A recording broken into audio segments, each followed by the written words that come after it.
हम सोनू सुहाना आप लोग के बीच में एक गाना छोड़ले रहनी है, रतिया होले गरमिया ना डोले पवनवा ना। आप लोग बड़ा दुलार प्यार देला जा, वही गाना के हम रतिया होले गरमिया 3 लेके आवत बानी। बढ़िया से बढ़िया दुलार प्यार दिया लोग कैसे।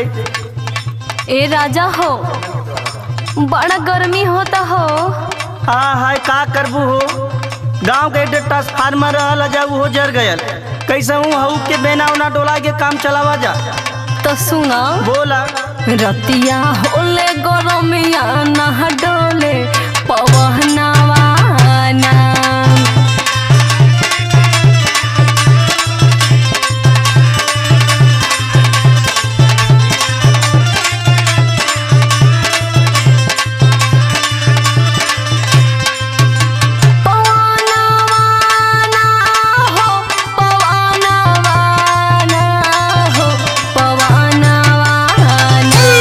रतिया होले गरमिया ना डोले पवनवा ना।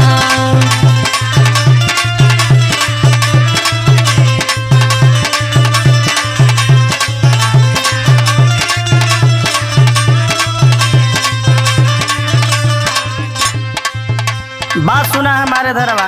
सुनाओ।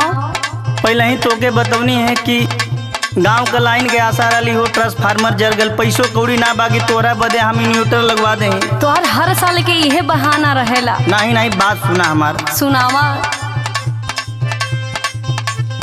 लाइन कट गईल करी का जतनावा ना।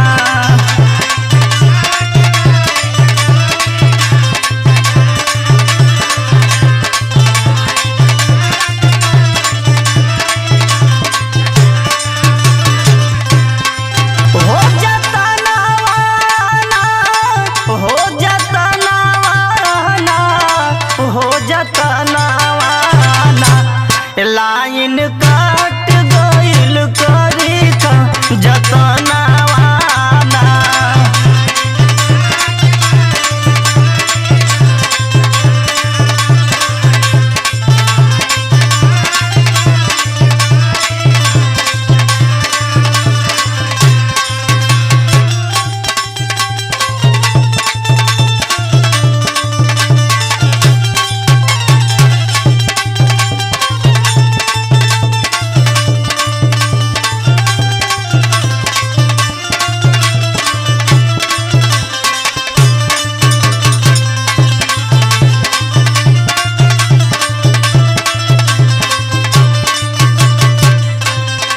ए राजा बोला।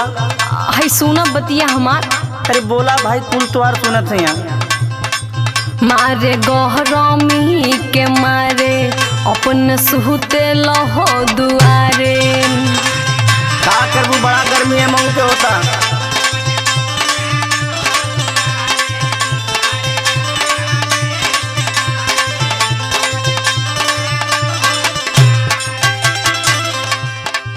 मारे गरमी के मारे अपन सूते लहो दुआरे।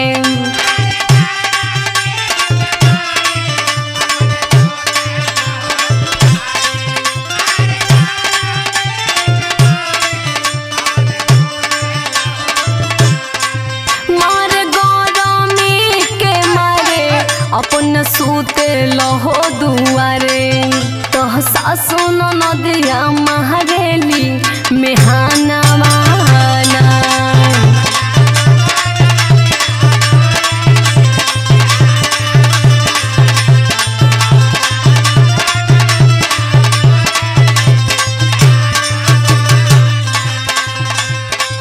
इधर आवा बात सुना हमार। सुनाओ। गर्मी का माहौल तो बटला बा, गर्मी तोहरा के होता बा। हाँ। लेकिन एक बात सुना हमार। सुनाओ।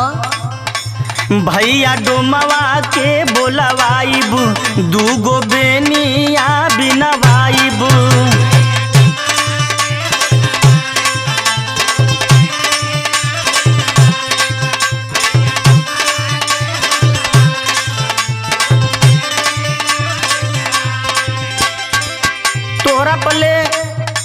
तोहरा बदे देसी उपाय सोचले हैं। अच्छा बताओ। बात सुना। सुनाओ। भैया डोमवा के बोलवाइब, दूगो बेनिया बिनवाइब। भैया डोमवा के बोलवाइब, दूगो बेनिया बिनवाइब।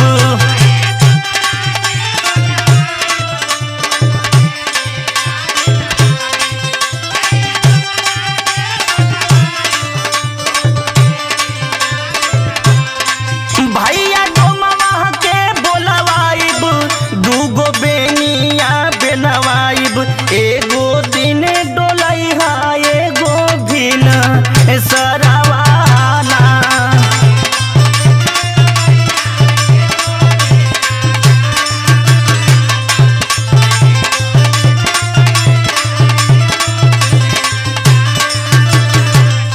अरे रे सुना सुना सुना सुना, बोला बोला बोला। हाई ठीक ना बा, लेकिन हमारे को बात सुना। बतावा। दर्जी भैया के बोलवा दो, दूगो चोलिया हो सिलवा दो।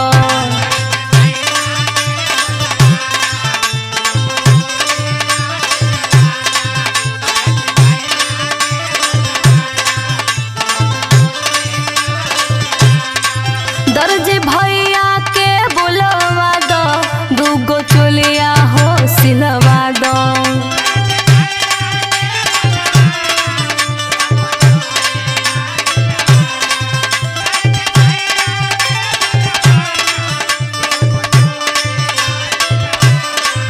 दर्जी भैया के बोलवा दो, दूगो चोलिया हो सिलवा दो।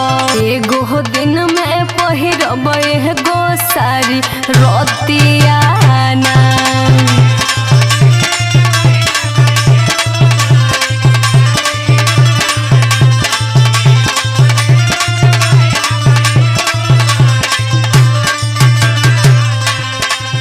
लेकिन बात सुना हमार। सुबास सोनू सुनिला बात, तब होई मुलाकात।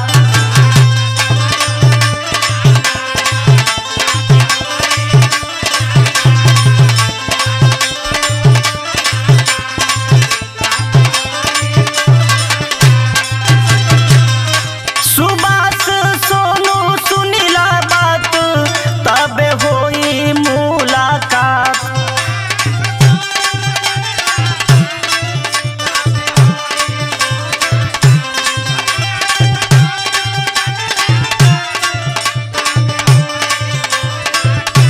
सुबास सोनू सुनिला बात, तब होई मुलाकात। एक बेर मान ले बुहा